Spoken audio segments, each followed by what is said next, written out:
things that we feel are going to be really important in this game. You know, you look up at a Cal team that really every game you see them putting 30-plus points on the board. So we've made a huge priority today as far as red zone work, both offensively and put points on the board, and then to get red zone stops defensively. I thought the kids did a great attention to detail today. I really think they're prepared to go play a very good game. With that, I'll answer any question.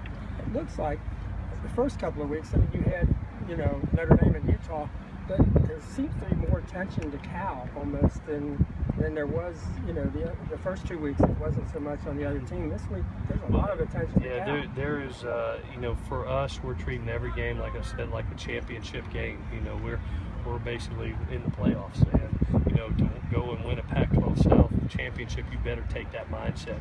I really like the attention to detail, the competitiveness, and just the effort that these guys have poured into this week's of practice.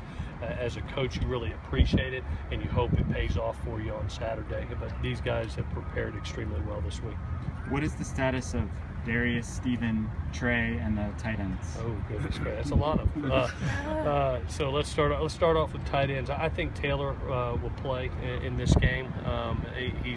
He's looking good. Had a little contact. He's feeling good with the shoulder, so I think he'll be a go. Tyler made a huge stride today. He went from, you know, really being kind of hobbled yesterday to really moving around and running. So we'll look at him again tomorrow. I think that'll end up being a game day decision. Trey has looked good this week.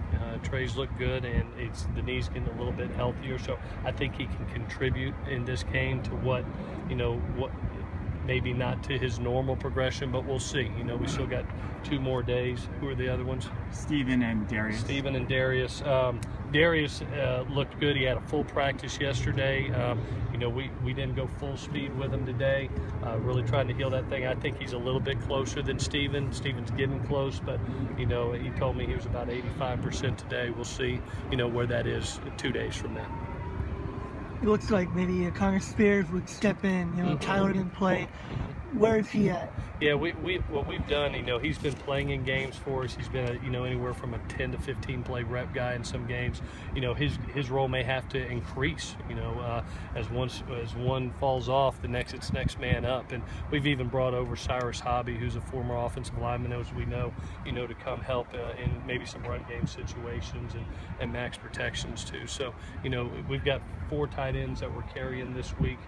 2 are a little bit hobbled. I think 3 can play. We'll see where Tyler's at the end of the day. You know, yesterday, Adoree Jackson, we were asking about his kick returning, and he didn't sound like he was real satisfied with how he has done this season. How do you?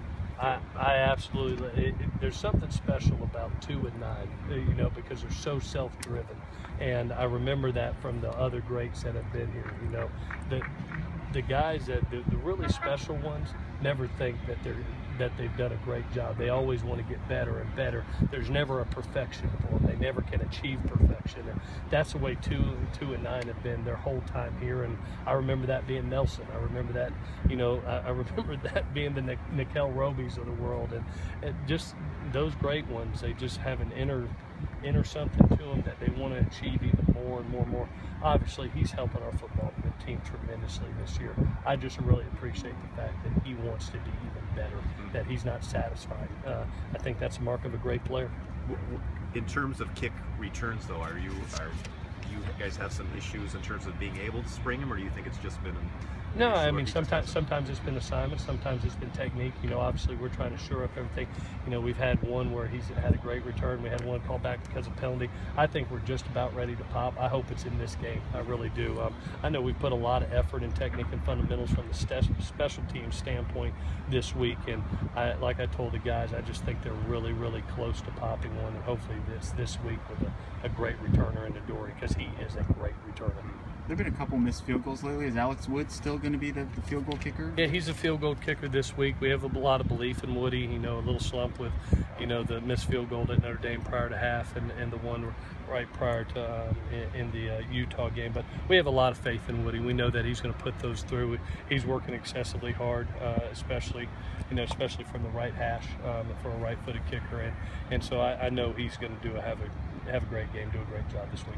Is there kind of a transition? You've had, you know, played more physical teams, and now you're getting into a streak of up-tempo, one after another. how do you change them to kind of go from one mentality to the other? Yeah, I think one, our depth is gonna have to really help us in these type of games, especially with tempo teams. You look at the play numbers of Cal; sometimes they're in the 90s. So I think depth, both on the defensive line from a pass rush standpoint, to even the amount of defensive backs that we play to stay fresh all 4 quarters.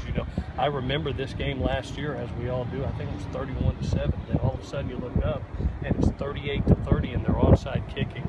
To try to chance to come back in that game. You just can't take your foot off the pedal offensively in this game, and you really got to do a great job in the second half, spelling your guys defensively. So there'll be a lot of kids that play in this game, and we have a lot of faith in our 2 deep defensively. One more. Does it help to be playing, 3 and 4 of these teams right in a row? I mean, does it help? Yeah, I think so. That's what the league is. It's really a breakdown. You have Stanford and Utah that have their game, and then you have some of the spread teams. You have, and they're all different too. I mean, you take a look at Cal, and Cal's a spread passing team, and then you get to Arizona next week, and they can run the ball as good as anybody in the country using a spread outfit. So there's a little bit of differences in between the two, and you have to make your changes and adjustments within the week. I'm sorry, you can ask one more if you want to. I was just going to ask, besides the quarterbacks and receivers, which you've talked about a lot, what in terms of Cal's personnel impresses you and or concerns you? I think, one, they're very well coached. I've always been a fan of Coach Dykes. I think he's really develops his kids, especially offensive skill-wise. I think they've done a tremendous job of taking some young kids right here from California and developing them. And we've seen these wideouts. You've seen a Bryce Track for a number of years, and the way he's developed, I just think he does a really terrific job with his skill kids, developing them. And I've always thought, I've known Coach for a while. He's a really good coach. He does a great job recruiting, does a great job of developing. Anything special planned since the game's on Halloween? No, I tell you what, we actually had a deep day for us as coaches because we have a lot of young kids. We had Halloween this past Sunday. We decorated all the doors, had all our kids up here, and did trick or treating. Coach Martin was dressed like Spider-Man. I was Darth Vader. So we had a really cool family day Sunday. We're gonna have fun going down. We're gonna have some great barbecue when we hit the ground tomorrow, and get them to bed early, and then get up, play a game, and get back home, and let them celebrate Halloween on their own. And maybe I'll get back to hand out a little candy myself at the house. So we'll see. Thanks. All right, guys. Thank you.